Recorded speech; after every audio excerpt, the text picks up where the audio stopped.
The Cavalcade of America, sponsored by E.I. DuPont de Nemours and Company of Wilmington, Delaware, maker of better things for better living through chemistry, presents Boomerang with Frank Lovejoy and Everett Sloan.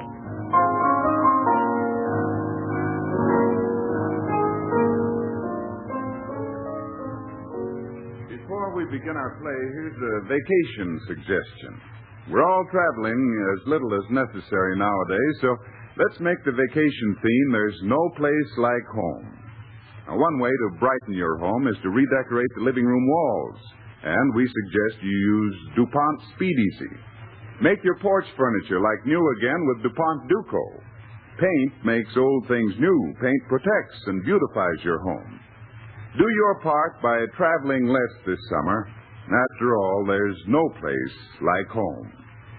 And now, for this evening's play, Boomerang. Guadalcanal had to be fought for. Its beaches and valleys were won at the cost of American lives. But Macon was different. Macon fell easily, and the reason for that was a phantom ship that sailed into the heart of Japanese waters, leaving terror and destruction in its wake. Tonight, with Frank Lovejoy and Everett Sloan as our stars, Cavalcade tells you the story of that mystery vessel, perhaps the most fantastic tale of American daring and democratic ingenuity that has yet come out of the battle for the Pacific. Our radio play, written by Paul Peters, is based on Commander William C. Chambliss' novel, Boomerang, as serialized in the Saturday Evening Post. Commander Chambliss, Cavalcade's guest this evening, will speak to you later in the program. DuPont presents Boomerang with Frank Lovejoy as Commander Baird Kennedy and Everett Sloan as Captain James Miller on the Cavalcade of America.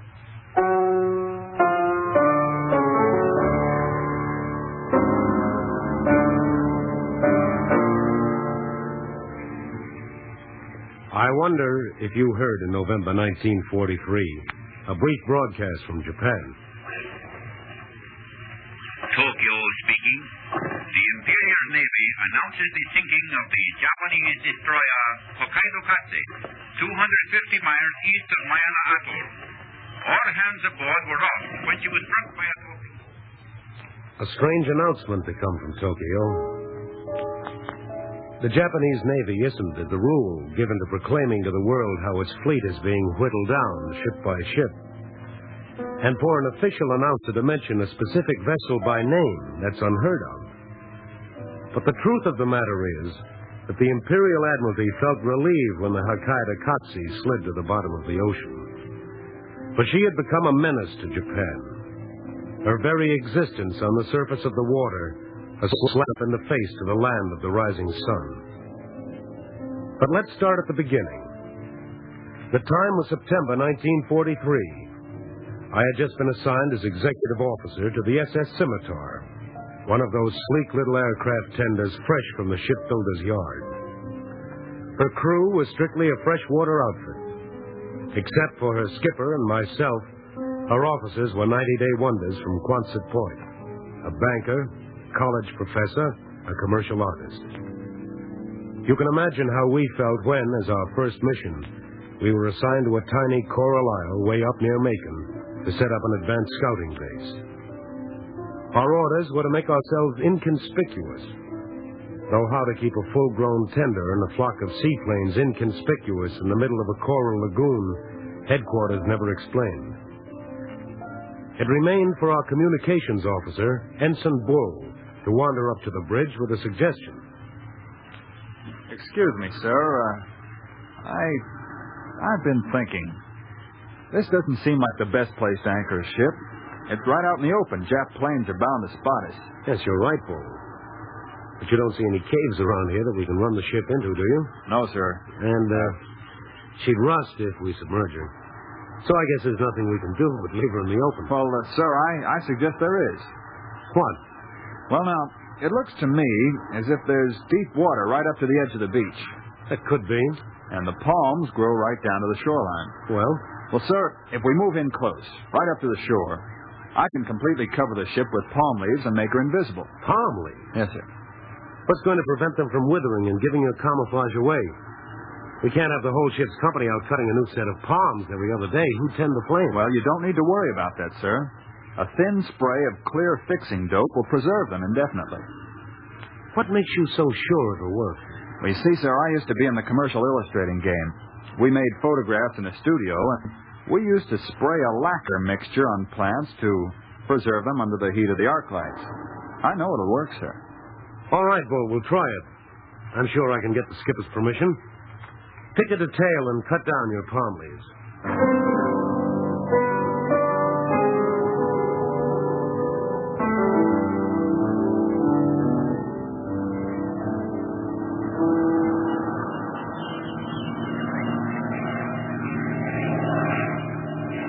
Here comes that Jap scouting plane again.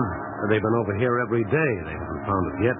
Yeah, but they've got wind that something's up. Take it easy, Skipper. Our handmade jungle is still as fresh as new. All our pilots say that in the air it's impossible to tell the ship from the palms that ring the lagoon. And he's going away now. Unidentified ship standing toward the island. Can you make her out, lad? Yes. That's a Jap destroyer. Heading straight for the lagoon. Yes, I see her now. Easily in the Akakatsi class. Twice our firing power and half again our speed. Well, I'll be darned. They haven't manned their guns, and it looks like they have a couple of hundred extra people on board. The deck is swarming with uniforms. Yes, sir. This is the captain speaking. Give me the officer on watch. Lieutenant Myers speaking. Myers, break out the Tommy guns and hand grenades. All you got. Arm as many men as possible. Have everybody but the gun crew stand by close to the boats ready to launch them. Be sure that nobody is visible outside of the palm leaves. Aye, sir. And, Myers, send Bull, Marston, and McAndrews topside. Yes, sir. What are you going to do, Jimmy? Keep your glasses trained on that Jap. You still don't see us? Not a suspicion. What's the range? Point blank. All right, you men. Now get this fast. There won't be time to tell it twice. Aye, aye, sir. Marston, you pass the word to use bombardment ammunition, not armor piercing. Tell the main battery gunners to put their first shells through the pilot house, then shift their fire to the deck guns. Tell the 50 calibers and the 1.1s to sweep the deck till they've cut down everybody. Then start firing at the sides of the ship just above the waterline. Very well, sir. Bull and McAndrews, when the firing starts, lower your boats. Don't shove off till I give you the word. When you do start, make a rush for the Jap and board him. Tell your men we'll cover you with machine guns until you reach the ship. Then it's up to you. Don't spare the hand grenades and Tommy guns. We haven't any place for prisoners. Aye, aye, sir. Aye, sir. All right, now go to your posts. And if anybody sneezes or sticks his head outside those palm leaves, it's 10 days in the brig. What's the range now, Bill? 1,000 yards. I don't get this. What are you planning to do? Lad, we're going to capture the bloody ship.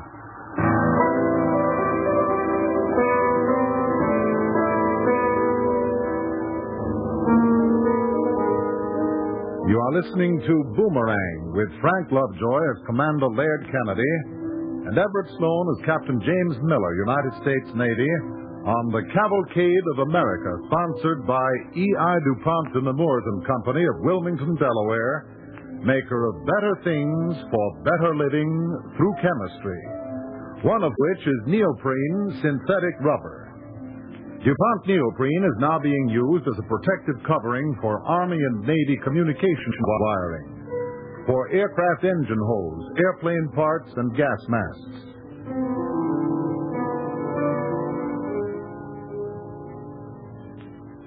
The aircraft tender Scimitar, on duty in the Solomons in the period preceding the capture of Macon from the Japanese, has been docked close to the shore and skillfully camouflaged with jungle foliage. As our DuPont Cavalcade play continues, a Jap destroyer sails into point-blank range and the crew stands by to open fire. The orders are to capture the destroyer.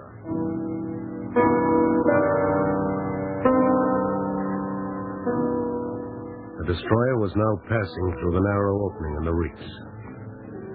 700 yards. From here on, she could do no maneuvering. 600 yards. Her engines had stopped. She was barely moving in the water. From the casual attitude of everybody on deck, it was clear that they had noticed nothing. 500 yards. The Japs began piling into the boats that swung from the davits. I forgot to breathe, and the sweat streamed down my face. Suddenly... Commence firing. Commence firing.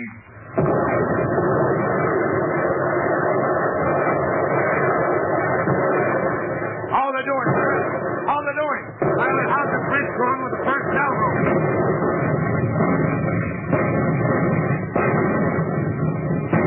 The 1.1s are racing the deck. Just scrambling to the disengaged side. Away, boarders! Away, boarders! Away, boarders! Away, boarders! Cover boarders! Cover boarders with machine gun fire!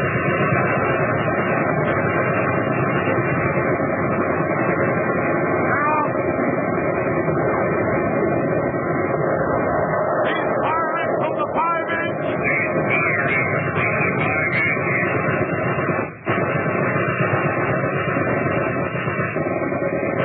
Pulling McAndrews is swinging around his stern. They're going after the Japs from the water.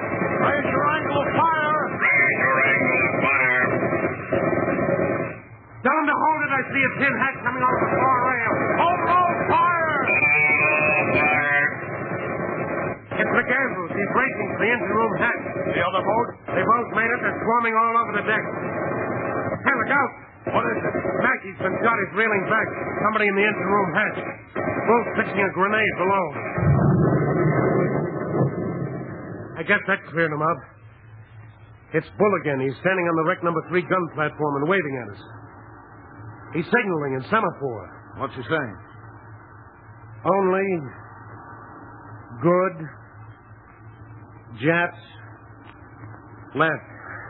Fine. Lay the scimitar alongside our prize and make ready to board her.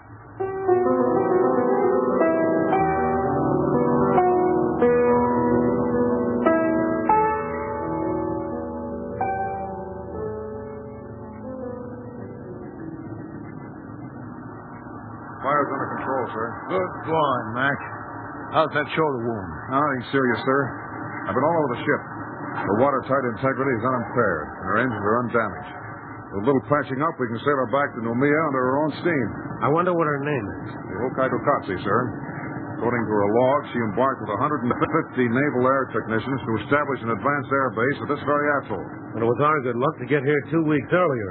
You see this book with the lead weight, sir? That looks Yes, like... sir. Contains all the enemy's secret signal codes. Great Scott. We can only read them. We could sail right into truck. Sure, but who can read them? I can, sir. Well, this is no time for kidding, Mac. You forget I was a professor, sir. You see, one of the languages I taught in college was Japanese.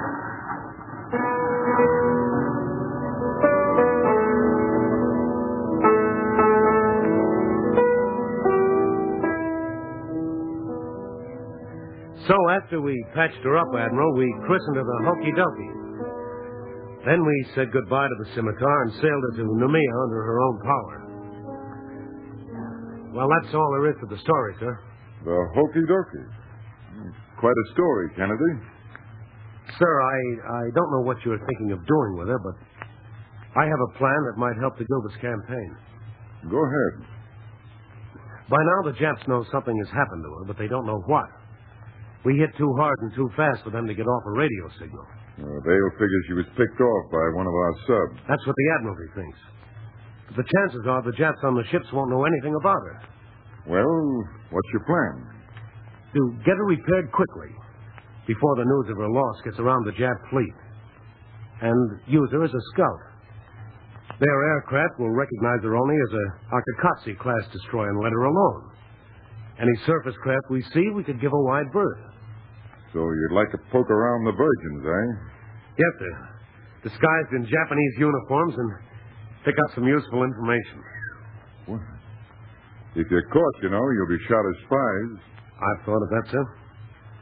I'll call for volunteers. And if you're not caught... I've thought of that, too, sir. We may be bombed to pulp by our own planes. Kennedy, there are times when I wish I was younger, and this is one of them.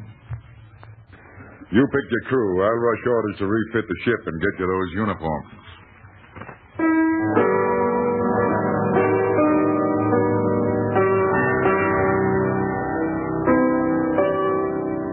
It was the 9th of November, when, looking as good as new from the outside, the hokey-dokey pointed her nose toward enemy waters. I had been told that D-Day for the Gilbert's operation was set for November 20th. And since our volunteer crew knew exactly what we were up to, we were all pretty tense. Mac, his shoulder nearly healed, was my executive officer. He spent his days poring over that precious code book, fretting about changes and emendations. Unidentified aircraft about 10 miles away and closing. He's all yours, Mac. Send him a recognition signal. Supposing he's one of ours. Sees us in these Japanese uniforms. Look out! Identification is essential.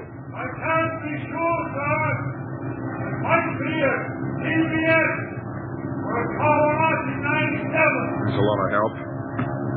Looks to me like a Kawanashi. I'm going to give him a blinker signal. Well, be sure it's a signal for the right day, Mac. You don't mind, Skipper. Let me concentrate a minute. Well, for better or worse, here we go.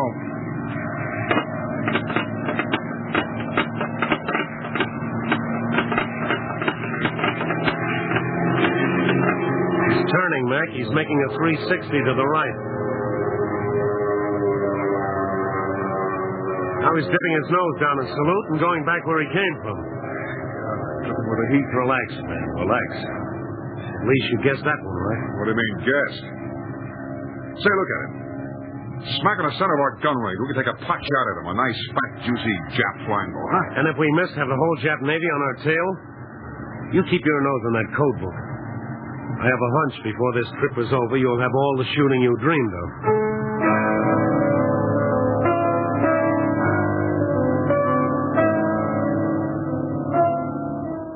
The farther north we sailed, the tenser grew the crew. We snooped cautiously around on the islands, fidgeting in those strange Jap uniforms, our hearts rising like a cork in our throats every time a light leaped out of the dark to challenge us. We were skirting the coast of Macon when the crow's nest lookout shouted down, Sail! Run on the port bow! What do you make it out to be? Can't be sure, sir, but there appear to be 4 sets of men. They seem to be on a heading east, or a little south of east. Give me the engine room. Engine room speaking. Engine room. I want all steam available for full power as quickly as possible. Talker, don't blow your emergency horn, but call all hands to battle stations.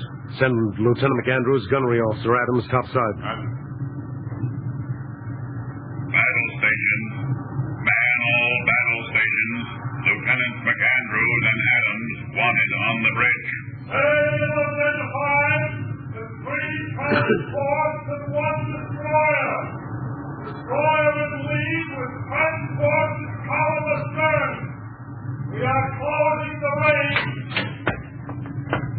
Find something, Skipper? Professor, you're just the man I want. I'm going to need a little fast translating. Break out that Jap signal book and stand by. What's on your mind? Max, suppose you were in friendly waters and you'd been at sea a long time. What would you be most interested in? That's easy. Mail from home. Would you say the Jap sailors feel the same way? Any sailor does. All right, Professor, look in your signal book and figure out the code for I have official and general mail for you. You summon me, sir? Adams, I want you to keep your gun crews and torpedo men out of sight and turrets. Load the guns, but don't train them out until I give the word. Very well, sir. The range will be 750 yards, the target angle 270. Let go all 4 torpedoes and the forward tubes at the destroyer, but don't use the after tubes until I say so. Aye, aye, sir. Wait a minute. What are you going to do? Sail smack in the middle of that convoy? It's a good guess, Mac. We're going to pay them a friendly little visit. and blow those seagoing lice out of the water.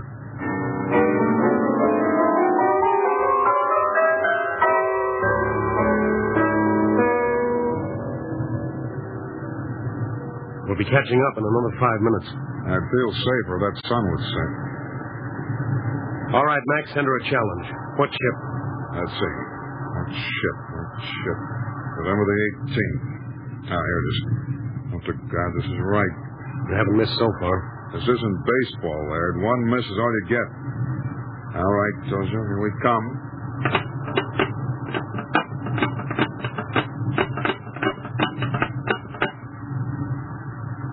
Look, they're answering.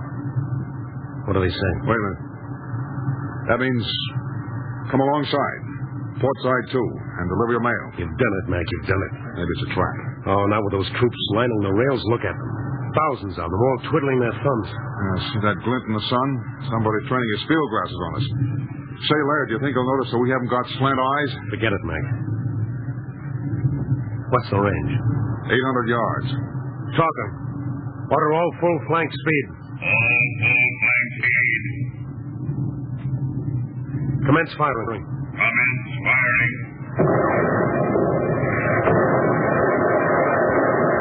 Beautiful shot, Laird. The Jap spread just through a fly. The torpedo. Number one is broached. She's running wild. What about the other three? They're running true. I can see their weights. Full right rudder. Full right rudder. It's gone. The whole blame ship's gone. There just isn't anything there. Ship fire to the leading transport. Ship fire to the leading transport.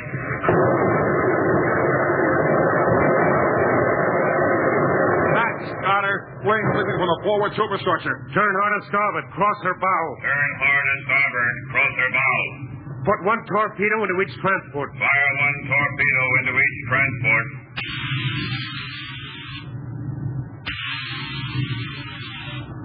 The transports are beginning to shear out a column. They're firing at us. They haven't a chance. Don't be too sure.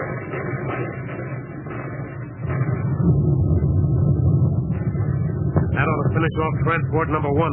Got her right under the foremast. She's settling already, settling with her head. Left 15 degrees rudder. Take her between the two remaining ships. Left 15 degrees rudder. Take her between the two remaining ships. Torpedo exploded amidships on the second transport. Keep pumping shells into them. Continue gunfire.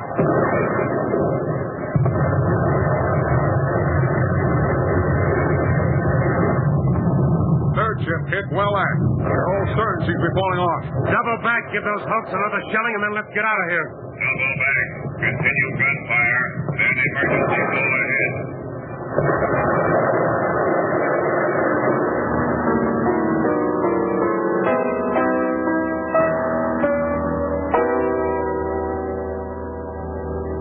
The sea, as we sped eastward into the darkness, looked like a scene out of Dante's Inferno.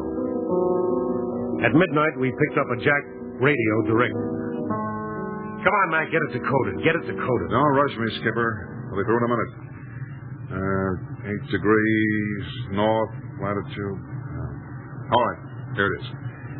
Any destroyer of the Akakatsi class found east of 165 degrees east longitude and south of 8 degrees north latitude is to be sunk on sight. The dogs are baying, Mac. By morning, they'll be gunning for us with everything they can float or fly. Double the watch, Mac. Tell the crews to sleep at their guns. At sunrise, we'll serve breakfast at battle stations. At 8 o'clock, with a bit of luck... 8 o'clock? Do you think we'll ever see 8 o'clock? At 8 o'clock, Mac, we'll be out of enemy waters. Torpedo waist on the starboard bow!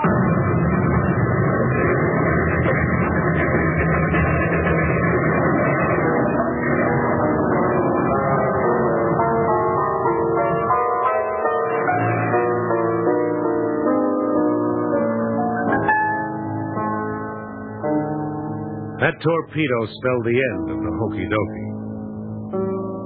At noon the next day, we made out from our lifeboats a mast on the horizon.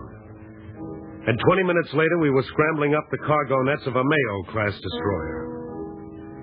When I told her skipper our story and asked him how he happened to be in that neck of Jap-infested seas, he replied, "We're part of a task force. Tomorrow morning, we're going to capture Macon Island. Those convoys were obviously Jap reinforcements, and by sinking them, you cooked Macon's goose. The Japs won't have time to get another convoy there before we hit that place like a cyclone. And that's how Macon, unlike Guadalcanal, fell into American hands like a ripe plum off the bough.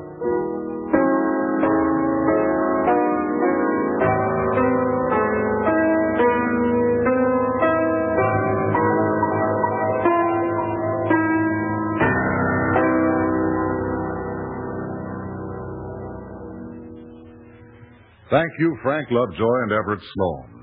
In just a moment, Commander William Chambliss, author of the book Boomerang, upon which tonight's Cavalcade play was based, will speak to our audience. Now, here is Ted Pearson speaking for DuPont with a story of nylon at work. Through the stormy night sky just before dawn on D-Day morning, scores of gliders filled with heavily armed airborne troops were towed across the channel from hidden bases in England.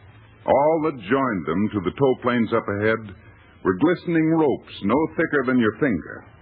Ropes that had withstood the terrific strain when the planes left the ground and tugged the gliders into the air behind them. Ropes that withstood the bumps and jerks as planes and gliders pitched in the rough air. Then over Normandy, the gliders released, spiraled quietly down through the blackness. Their Tommy guns ready, out poured the first troops of the invasion. The slim, strong ropes that pull troop-carrying gliders through the air are made of nylon. The reason only nylon is used in such rope goes back to early experiments in picking up airmail, non-stop made in the United States a number of years ago. Mail sacks were attached to a rope stretched between two tall poles, and a mail plane dragging a grapnel hook swooped down and snatched them into the air. But the impact at the moment the hook caught the rope was so great that it snapped rope after rope. Manila rope failed, so did braided materials, rubber rope, even steel cable. Nylon was tried. It worked. It absorbed the enormous strain, gave a little like a tempered spring, and lifted the mail sack smoothly into the air.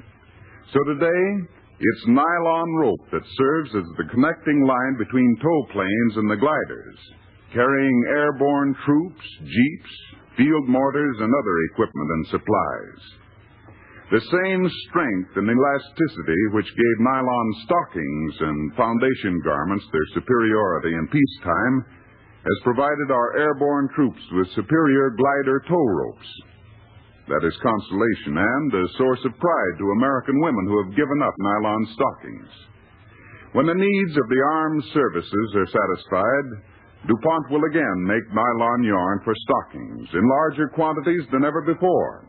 Until then, glider tow ropes, parachutes, and many other articles needed by the Army and Navy get all of the nylon from DuPont, maker of better things for better living through chemistry. And now, here is Commander William C. Chambliss, author of the book Boomerang. Commander Chambliss. In Boomerang, I tried to present a picture of the manner in which our fighting men at sea are operating. A picture of the sort of men they are. The greater number of those aboard the little ship in the story were of the Naval Reserve. And this is typical of the Navy today. Most of our Naval Reserve officers and men are new to the service. They brought to the solution of their problems the vast wealth of ingenuity and courage which enabled them in civilian life to contribute to the greatness of America. But courage and ingenuity alone would not win a war. Some measure of practical knowledge of the workings of sea weapons is vital. Our men of the Naval Reserve have acquired this knowledge, acquired it to a degree and in a time so short as to amaze both our allies and our enemies. Behind this phenomenon lies the story of an impressive task performed by our shipmates of the regular Navy. Through years of lean appropriations and public apathy, they kept alive the spirit of the Navy, kept up to date the store of technical knowledge so essential to the operation of a complex modern fleet. When the time came to create, almost literally overnight, the greatest sea force history has ever known, our shipmates of the regular Navy were ready. They were ready to stand off the enemy, and to train the hundreds of thousands of brand new men needed for our expanding fleet. We pridefully marvel at the magnificent job being done by a Navy predominantly composed of officers and men new to the service. But we also bear in mind that the leadership, inspiration, and guidance of our thinly spread nucleus of regular Navy officers was the one element which made this work possible. Whether regular or reserve, we are all Navy in time of war. Together we sail onward to victory.